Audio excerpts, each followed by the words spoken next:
Nebuchadnezzar said to them, "Is it true, Shadrach, Meshach, and Abednego, that you do not serve my gods or worship the image of gold I have set up?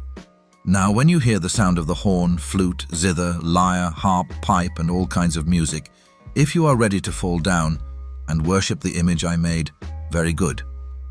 But if you do not worship it, you will be thrown immediately into a blazing furnace. Then what God will be able to rescue you from my hand?" Shadrach, Meshach, and Abednego replied to him, "King Nebuchadnezzar, we do not need to defend ourselves before you in this matter.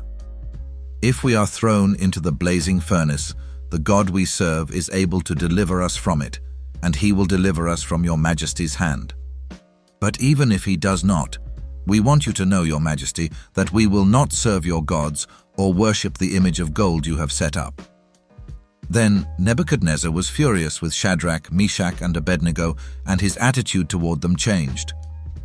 He ordered the furnace heated 7 times hotter than usual, and commanded some of the strongest soldiers in his army to tie up Shadrach, Meshach, and Abednego and throw them into the blazing furnace. So these men, wearing their robes, trousers, turbans, and other clothes, were bound and thrown into the blazing furnace.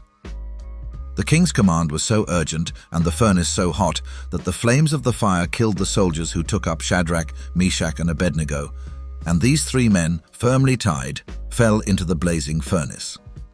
Then King Nebuchadnezzar leaped to his feet in amazement and asked his advisors, "Weren't there 3 men that we tied up and threw into the fire?"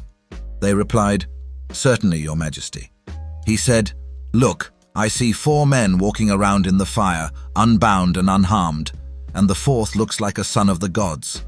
Nebuchadnezzar then approached the opening of the blazing furnace and shouted, "Shadrach, Meshach, and Abednego, servants of the Most High God, come out! Come here!" So Shadrach, Meshach, and Abednego came out of the fire, and the satraps, prefects, governors, and royal advisors crowded around them.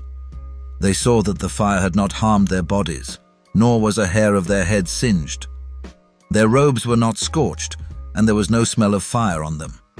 Then Nebuchadnezzar said, "Praise be to the God of Shadrach, Meshach, and Abednego, who has sent his angel and rescued his servants."